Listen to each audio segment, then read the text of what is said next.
Looking back now, I realize that some people do not see family as a blessing, but rather as an investment account they can draw from whenever they please. My name is Sierra Vance, and on the day I finally graduated with my advanced degree in predictive data analytics, the stadium was packed with thousands of cheering parents, massive bouquets, and bright colorful balloons floating into the afternoon sun. Yet, as I walked across that stage in my navy gown, my gaze landed directly on the section reserved for relatives, only to find row after row of completely vacant plastic chairs staring back at me. Before we move deeper into this incredible journey, please take a quick moment to leave a comment below letting me know where you are watching from, what the weather is currently like in your city, and remember to subscribe to the channel so you never miss another story. I stood there in the blinding sunlight, forcing a hollow smile for the official photographer while holding my diploma tight against my chest to stop my hands from shaking. All around me, my peers were sobbing with joy, hugging their proud mothers, and snapping endless portraits with their brothers and sisters. I retreated to the crowded parking lot, leaning against the door of my old dented sedan, watching families pile into their cars to celebrate at expensive dinners. A small naive part of me had genuinely hoped that earning this impressive milestone would finally make them notice me, but deep down I already knew better. This was not even the first major milestone they had willingly ignored because 4 years earlier, they skipped my undergraduate commencement without a second thought. Back then, my mother claimed my younger sister Chloe had an important choir rehearsal, while my father simply forgot to mark the date on his calendar. Growing up, I was always treated like the backup option, the quiet middle child who was expected to work hard, stay silent, and solve everyone else's problems without complaining. I spent my teenage years pulling double shifts at a local coffee shop starting at 5 in the morning, sending every spare dollar home to help pay for my sister's private music lessons and fancy designer dresses. Whenever I sacrificed my own hard-earned savings, my mother would pat my shoulder and tell me I was the family pride, a phrase I mistook for genuine love for many years. It took me a long time to understand that her praise was not affection at all, but rather a clever form of emotional manipulation designed to keep me compliant. I honestly believed that earning a graduate degree would earn me a seat at the table and transform me into an equal in her eyes. Instead, my hard work only convinced her that I was a permanent personal bank account waiting to be exploited whenever her youngest child wanted something shiny. 3 days after the graduation ceremony, while my black robe was still hanging near the front door, my phone buzzed on the kitchen counter with an incoming text message. It was not a message asking how my ceremony went, nor was it a simple congratulations for surviving 2 grueling years of night classes while working a full-time job. My mother simply stated that she required $2,500 immediately because my sister Chloe was turning 16 and deserved an extravagant ballroom party. There was no warmth, no greeting, and no hesitation, just a cold numerical demand backed by the unspoken expectation that I would instantly obey. I stared at the glowing screen until the display dimmed and faded to black, feeling a sudden profound stillness settle deep inside my chest. For years I had quietly absorbed their financial demands and emotional neglect, making endless excuses for their toxic behavior, because I was terrified of losing the only family I had. But sitting alone in my quiet apartment, looking at the tiny $3,000 balance remaining in my checkings account, something fragile inside me finally snapped. I reopened the banking application, selected my mother's profile, typed in a single dollar, wrote a brief note wishing my sister a happy birthday, and pressed send. Right after completing the transfer, I walked over to the entryway drawer, pulled out the emergency key my mother had demanded I give her years ago, and tossed it into the trash can. I immediately called a local locksmith, who arrived within an hour to replace the entire deadbolt mechanism with a heavy-duty silver lock. As the locksmith tightened the final screw and handed me the fresh set of brass keys, I took a deep breath of the metallic air and felt a strange sense of relief. For the very first time in my entire adult life, I had constructed a physical boundary between myself and the people who constantly drained my spirit. The following morning was gloriously quiet, and I sat by the window sipping hot black tea while watching the bright sunlight pour across my living room floor. That peaceful isolation lasted only until a series of loud rhythmic knocks began pounding against my front door, shaking the frame and causing my heart to leap into my throat. Looking through the peephole, I was shocked to see 2 uniformed police officers standing in the dimly lit hallway with their hands resting calmly near their utility belts. When I opened the door, the lead officer explained that my mother had reported a welfare concern, claiming I was acting dangerously unstable and threatening to harm myself. I nearly burst out laughing at the sheer absurdity of the situation, realizing my mother had weaponized law enforcement simply because I refused to hand over my money. I invited the officers inside, showing them my immaculate living space, my framed graduate degree, and my laptop open to several promising job applications. The officers quickly recognized that I was perfectly healthy, closed the false report, and gently warned me that abusive relatives often panic when their targets begin standing up for themselves. After they left, I leaned against the heavy wood of my locked door, shaking with the intense rage that signaled my tolerance for their cruelty was officially gone forever. Early the next morning, before the sun even reached the horizon, I opened my laptop to check my personal email and review my credit standing. To my utter horror, 2 notifications from major credit card issuers popped up, indicating brand new accounts had just been opened using my social security number. The registered address on both accounts was not my current apartment, but my parents' house located on the other side of the metropolitan area. The available lines of credit had already been maxed out, showing thousands of dollars charged to event venues, sound equipment rentals, and high-end party planners. My mother had not just demanded my money, she had actively stolen my identity to finance my sister's extravagant birthday event without my knowledge or consent. I immediately called the fraud department of the issuing bank, explaining with a remarkably steady voice that I had never authorized these new accounts. The representative confirmed that my mother had walked into a local branch office, forged my signature as a primary cardholder, and listed herself as an authorized user. The agent promised to launch a formal investigation, instructing me to complete several sworn affidavits and submit any relevant evidence showing I was not responsible for the debts. Before reaching out to my mother, I turned on a voice recording application to ensure every word of our upcoming conversation would be preserved as evidence. When she finally answered her phone, her voice was sharp and dismissive, demanding to know why I had been acting so unreasonable over the past few days. When I confronted her directly about the fraudulent credit cards opened in my name, she let out a loud dramatic laugh and claimed she was merely helping me build my credit history. She insisted that family assets were shared, telling me to stop making a big deal out of a routine financial decision made for my sister's happiness. I quietly informed her that what belonged to me was not community property, and that I had already reported the unauthorized credit lines directly to the bank fraud department. The sudden silence on the other end of the line was heavy and suffocating as she realized I was no longer playing the role of the passive victim. She hissed that I would regret turning against my own blood, but I simply ended the call, saved the audio file, and labeled it with the current date.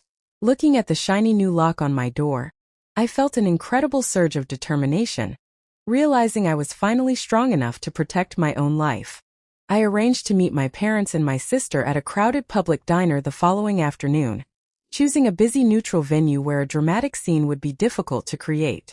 They arrived late, with my mother strutting in wearing oversized dark sunglasses while my father trailed quietly behind her like a shadow.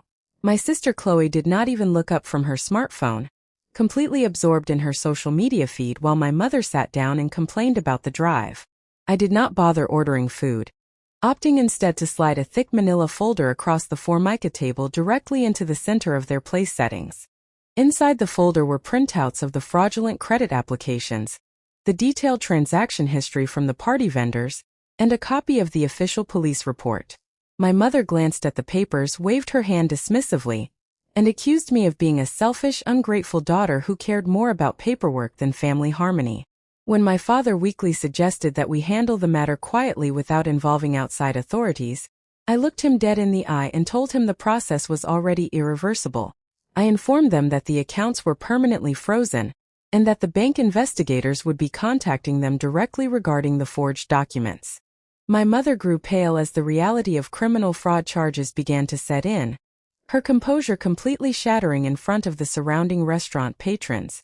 She threatened to cut me off completely, claiming I was destroying the entire family over a simple misunderstanding that could have been resolved with a quick phone call. I stood up from the booth, dropped a cash tip for the server on the table, and told my mother that she was the one who destroyed our bond the moment she placed a dollar value on my worth. I walked out into the cool, rainy air, feeling a profound sense of freedom as I drove away from the diner without looking back. That very evening, my sister Chloe's long-awaited 16th birthday party was scheduled to take place at a lavish grand ballroom on the south side of town. While I sat in the quiet comfort of my living room, my phone rang with an incoming call from an unfamiliar number associated with the credit card company legal department. The investigator informed me that local authorities were actively coordinating with their fraud unit to serve documentation and confirm the illegal transactions directly at the event. I thanked the representative for keeping me updated, hung up the phone, and looked out the window as the rain continued to fall over the city streets. Roughly 40 minutes later, my phone began vibrating continuously with a barrage of frantic text messages sent directly from my younger sister Chloe. She frantically typed that uniformed police officers and bank representatives had just walked into the middle of her party, forcing the disc jockey to turn off the music. The messages described a scene of absolute chaos, with dozens of party guests watching in shock as investigators questioned our mother near the oversized birthday cake. Chloe begged me to call off the investigation, complaining that her special night was completely ruined and that all her school friends were filming the incident on their phones. I chose not to reply, allowing the legal system to take its natural course while I remained comfortably distant from the chaotic scene unfolding across town. According to the detailed reports filed later, the officers calmly presented the forged applications and transaction records to my mother in front of every single attendee. The surrounding crowd whispered in disbelief as they realized the lavish celebration had been funded through deliberate identity theft committed against her own older child. The caterers stopped serving food, the photo booth was shut down immediately, and the remaining guests began awkwardly making their way toward the exit doors. Within an hour, the grand ballroom was completely deserted, leaving my mother standing amid drooping decorations and half-eaten slices of expensive cake. The video clips recorded by my sister's classmates quickly spread across local social media platforms, garnering tens of thousands of views within a few short hours. People throughout our suburban community began discussing the shocking scandal, condemning my mother for her greed and expressing sympathy for the daughter she had victimized. For the first time in my life, the truth was out in the open, and I no longer had to carry the heavy weight of their dark secrets alone. 3 days after the incident at the venue, I received an official electronic document from the credit card company, declaring the fraud investigation fully resolved. My mother had been forced to sign a formal confession admitting to unauthorized signature usage, agreeing to pay back every single cent of the debt out of her personal savings. The financial institution officially removed the fraudulent marks from my credit report, restoring my financial standing and ensuring my name was completely cleared of all wrongdoing. I printed out the final resolution document, feeling an overwhelming sense of relief as I held the crisp paper in my hands. I took that final resolution letter and pinned it onto my office wall, positioning it directly beside my framed master degree and the receipt from the locksmith. Those 3 items represented the entire story of my transformation from a helpless victim of familial abuse into a self-reliant adult who demands respect. I spent the remainder of the afternoon freezing my credit files with all 3 major bureaus, ensuring that no one could ever misuse my personal information again. As night fell over the city, I opened my window to let the fresh autumn breeze fill the apartment, realizing that the silence around me was no longer lonely, but deeply peaceful. 6 months have passed since that stormy night, and my life has transformed in ways I never thought possible when I was struggling to survive. I secured a fantastic position as a senior data analyst at a thriving technology firm, working alongside colleagues who value my intellect and respect my personal boundaries. My mother tried sending several vague apology notes through distant relatives, but I have maintained a strict boundary, refusing to allow toxic manipulation back into my peaceful world. Choosing to stand up for myself was the most difficult decision I ever made, but it ultimately granted me the freedom to build a real future on my own terms. Learning to live without the constant fear of family demands was a slow process that required me to completely retrain my mind and daily habits. For years, every ping of my smartphone triggered an instant surge of anxiety, making me fear that another financial crisis was waiting to be dumped onto my shoulders. Slowly but surely, those old reflexive fears began to fade away, replaced by a quiet confidence that grew stronger with every single goal I achieved independently. I began investing my hard-earned income into my own future, purchasing quality furniture, taking painting classes, and saving for a home of my very own. I also began building a close circle of genuine friends who showed me what healthy, unconditional support looks like in real everyday life. These were people who celebrated my career achievements without asking for anything in return, showing up to small dinner parties with genuine smiles and warm words. They proved to me that real family is not defined by shared blood or toxic obligations, but by mutual respect, shared values, and authentic care. Looking back at the young girl who worked early morning shifts in a coffee apron, I feel immense pride for the resilience she showed during her darkest moments. If you are currently struggling to escape a toxic relationship or feeling trapped by family obligations that drain your spirit, please know that you possess the power to rewrite your story. Setting firm boundaries is not an act of selfishness, but an essential step toward protecting your mental health, your dignity, and your hard-earned peace of mind. You do not owe your personal happiness or financial security to anyone who treats your kindness as a resource to be exploited for their own selfish gain. Stepping away from toxic relatives may feel terrifying at first, but the freedom and clarity waiting on the other side are worth every single step of the journey. Thank you so much for taking the time to listen to my story today, and I truly hope it gave you the encouragement you needed to stand firm in your own life choices. If this narrative resonated with you, please hit the like button, subscribe to the channel, and leave a comment sharing your own thoughts and experiences down below. If you enjoyed this emotional journey and want to experience more powerful real-life stories, please click on the video recommended right here on your end screen to keep watching.